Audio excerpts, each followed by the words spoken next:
qui vient s'asseoir aujourd'hui sur le canapé de Destin Laurin, une femme qui a fait du rire sa thérapie, de l'épreuve une scène. Elle a tout quitté pour faire rire et elle a bien fait, car ses blagues soignent, ses sketchs libèrent et son énergie inspire. Aujourd'hui, elle grimpe les sommets au sens propre comme au figuré et c'est un Destin Laurin.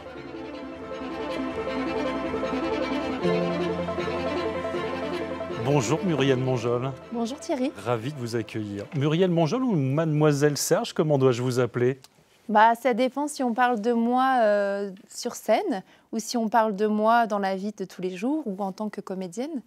Alors on va parler des deux. Je veux bien. Alors vous êtes vosgienne, plein finnoise, humoriste, et pour celles et ceux qui ne vous connaissent pas, je voudrais qu'on en regarde un premier extrait. Un extrait d'un spectacle d'une émission à laquelle vous avez participé pour France 3 Bourgogne-Franche-Comté, qui s'appelle Comédie Buzz, ça doit vous rappeler quelque chose. Et c'est en quelque sorte une présentation de votre personnage qu'on a un petit peu compilé, monté, regardez. Bonsoir messieurs, dames, écoutez, je suis très contente d'être parmi vous ce soir. Alors pour ceux qui ne me connaissent pas, je me présente. Je m'appelle Mademoiselle Serge. Je suis comédienne, humoriste et je suis belle. Voilà. Oh oui, ça s'applaudit, hein. Merci beaucoup. Alors allez-y, prenez votre temps pour me regarder, sinon vous n'allez pas réussir à écouter ce que j'ai à vous dire. Alors allez-y, prenez votre temps pour admirer la carrosserie. Alors pour ceux qui sont au fond, j'ai des mollets musclés, des cuisses galbées, un visage parfait et un teint magnifique. Et là, je sais ce que vous vous dites waouh, c'est qui cette connasse? Oui, je viens des Vosges, élevée à la patate et au lard. Comme quoi, vous voyez, messieurs, dames, on peut avoir un physique de rêve et une destinée de merde. Parlons justement de votre destinée qui n'est pas mais qui n'est pas banale, car on va le dire, vous étiez prof d'EPS, d'éducation physique, dans un collège, mariée, maman de 3 enfants, et un jour, comment dire, vous dites stop, vous dites j'arrête tout et je vais faire humoriste. Que s'est-il passé ? Déjà, être maman, c'est un électrochoc dans la vie d'une femme. Et j'avais toujours eu 2 amours dans ma vie, le théâtre et le sport. Et donc, j'ai pris la voie du sport, qui était la voie la plus professionnalisante. Je viens d'une famille où on ne vit pas de son art, mais l'art est plutôt un hobby. Donc, j'ai pris cette voie-là dans un premier temps, que j'ai adoré. J'ai vraiment adoré faire ce métier-là. Et puis, quand j'ai eu 3 enfants, un peu débordée, 3 enfants en 4 ans, donc j'avais des choses à raconter. Ils vous ont inspiré, vous vouliez raconter des choses. Ils m'ont inspirée et puis surtout, j'ai eu envie de me reconnecter en fait à mon premier amour qui était le théâtre. Ouais. Et j'ai eu besoin d'extérioriser ce que je vivais dans ma vie de maman, puisque j'étais quand même une maman jeune, mais sous l'eau.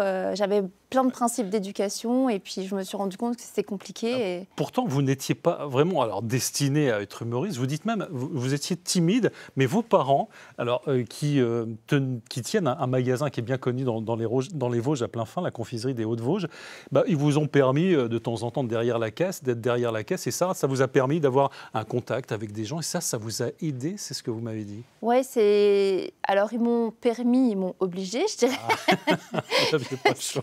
Parce que moi, on est 4 filles dans la famille et moi, j'étais vraiment la timide. Donc, mais bon, à ce moment-là, c'était au tout début de cette entreprise-là et mon père avait besoin de nous pour pour vendre des bonbons sur les foires et les marchés, dans le magasin. Et on n'avait pas le choix, en fait. Il fallait qu'on aille aider. Et donc, moi, j'étais timide, mais ça, ils ne voulaient pas le savoir. Et donc, ils m'ont mis tout de suite derrière un stand, dès l'instant que je savais rendre la monnaie. Donc, voilà. Donc, vous étiez prof d'EPS, vous dites stop, je vais faire humoriste et vous n'allez pas aller par 4 chemins, vous dites je vais aller chez Laurent Ruquier, nous sommes en 2011, dans l'émission On demande qu'à en rire, comment ça se passe ?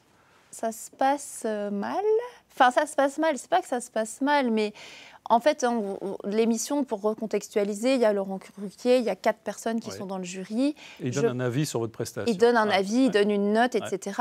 Et si on se fait buzzer, on ne revient pas. Et moi, je me suis fait buzzer juste à la fin, quasiment à la fin.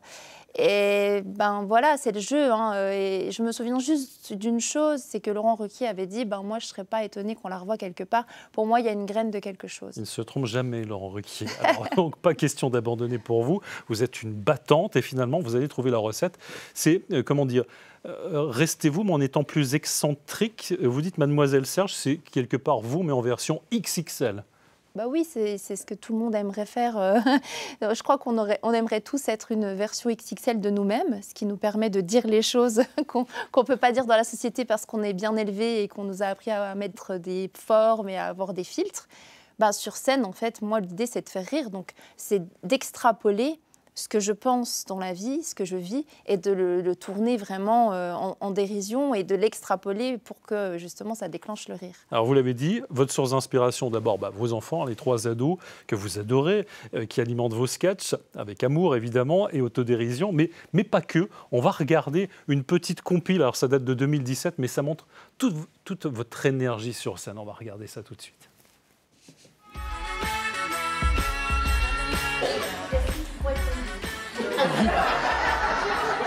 Attention, je suis sympa. Je lui ramasse.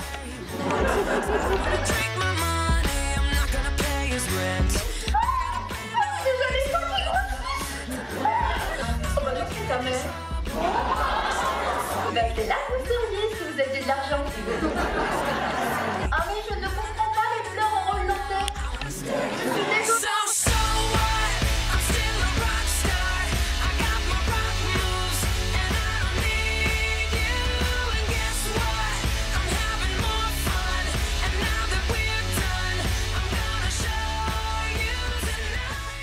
On sent la prof de physique, hein. Il y a de l'énergie. Donc une reconversion incroyable, mais le destin va encore frapper avec une épreuve. En 2021, on vous diagnostique un cancer, un mélanome, et là c'est le ciel qui vous tombe sur la tête. Ben oui, quand on nous annonce un cancer, cancer c'est synonyme de mort, donc la première chose à laquelle on pense, c'est qu'on va mourir, hein. C'est très compliqué. Et puis en plus, je suis jeune, j'ai 3 enfants qui sont jeunes, c'est un diagnostic qui est très dur à avaler. Et ben, pour la chance que j'ai, je ne sais pas si c'est de la chance ou je ne sais pas comment, à un moment donné, on peut avoir la force, mais en tout cas, j'ai trouvé cette force-là dans l'écriture. Ça permet de mettre de la distance, hein, l'écriture, le rire par rapport à la difficulté de ce qu'on vit. Donc ça a été ma force de pouvoir faire ça et d'écrire un premier spectacle qui s'appelait Guérir. En 2 mots, guérir. Guérir, ouais, dans la langue des oiseaux. Ouais. Et vous allez vous servir aussi des réseaux sociaux pour montrer ce que vous vivez. Alors je me suis permis d'aller en prendre quelques extraits, et notamment pour lancer des messages. On va regarder ce message que vous lancez aux médecins. On regarde. Tous les mois, je croise ce petit monsieur qui a l'air tout triste. Et on échange toujours quelques banalités tous les deux. Il me demande comment je vais et je lui réponds toujours avec un sourire que je vais bien. Et c'est marrant parce que ça n'a pas l'air forcément de lui faire plaisir, parce qu'il ne me rend pas ce sourire. Et dans le fond, ce petit monsieur que je croise pratiquement tous les mois, il me fait mal au cœur. Merci. Au revoir, docteur. Toujours l'humour.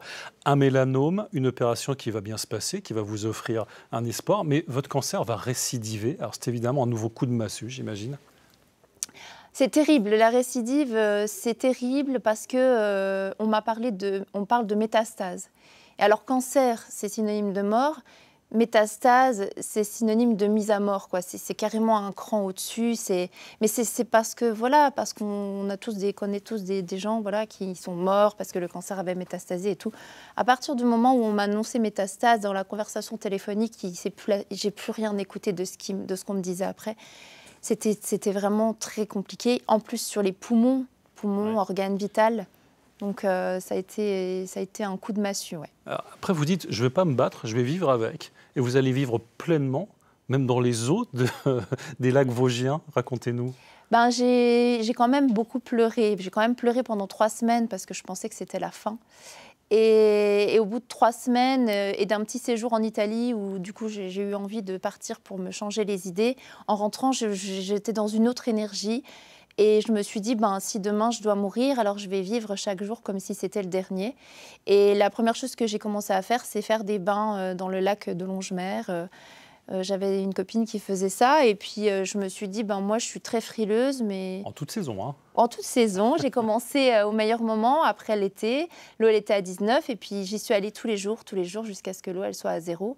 et que je trouve le confort dans l'inconfort. Et cette maladie va même devenir une force. Vous réalisez un nouveau défi incroyable, l'ascension du toit de l'Afrique, le Kilimandjaro, 5895 mètres, c'est bien ça, en mars 2023, alors que vous étiez en rémission. L'idée, c'était quoi? Que vous pouviez finalement atteindre les sommets? J'en sais rien. L'idée, c'est de s'accrocher à quelque chose qui va nous faire tenir, c'est de se lancer un défi de vie. Et en fait, c'était aussi de dire, puisque je suis atteinte d'un cancer au poumon, je vais aller faire prendre l'air à mes poumons sur le toit de l'Afrique. Oui. Et ensuite, donc, vous allez faire une deuxième version de votre spectacle Guérir 2.0. Vous repartez sur scène, c'est ça? Oui. Quand je suis rentrée du Kilimandjaro, j'ai eu la chance d'être en rémission complète. Donc ça veut dire que ce qui était 2 mois avant, là, n'était plus là. Ce qui a étonné vos médecins aussi. Hein. Oui, parce que c'était très rapide. Et d'ailleurs, les médecins m'ont dit qu'ils savaient que plus on avait une grande force de vivre et plus vite on guérissait. Ouais. Et donc, je réécris un deuxième spectacle, mais cette fois dans une version beaucoup plus légère, dans laquelle je vais rire vraiment de cette maladie-là, prendre vraiment de la hauteur et rire avec les gens de ce que je vis, quoi. Un spectacle remarqué au plus haut sommet, puisque le chef de l'État, Emmanuel Macron, a tenu à vous féliciter et vous a envoyé une lettre qui dit quoi, alors? C'est un peu incroyable, quoi. Je reçois cette lettre-là. Mon mari me dit, t'as reçu une lettre du président de la République? Je lui dis n'importe quoi. Ça doit étonner. Après, j'ouvre cette lettre et je me dis, pourquoi il m'écrit? Pourquoi moi? Et puis ensuite, je vois qu'il parle vraiment de moi, de mon spectacle. J'en reviens pas, en fait. La première réaction que je dis à mon mari, c'est il n'a pas autre chose à faire en ce moment que de m'envoyer un courrier. Il a pris le temps, il vous dit, vous avez fait de l'humour votre première arme dans ce combat que vous menez contre la maladie. Malgré vos récidives, vous avez choisi d'évoquer avec légèreté votre quotidien, difficulté de vivre avec un cancer. C'est un vrai message qu'il voulait partager, que vous faites partager. Et aujourd'hui, Muriel, Mademoiselle Serge, vous faites quoi aujourd'hui? Je tourne avec ce spectacle-là, donc Guérir 2.0, qui tourne bien, que je vais emmener à Paris pour avoir une programmation récurrente. Donc là, je suis en train de travailler sur une éventuelle programmation, mais j'y crois très très fort. Je pense que c'est un spectacle qui a besoin de voyager. Et puis j'ai tourné, j'ai des petits rôles au cinéma ou à la télé. Plein de projets. Ouais, merci Muriel Monjol, merci Mademoiselle Serge d'avoir partagé avec nous cette belle leçon de vie et d'énergie. Et nous, on se retrouve très vite pour un autre Destin Lorrain.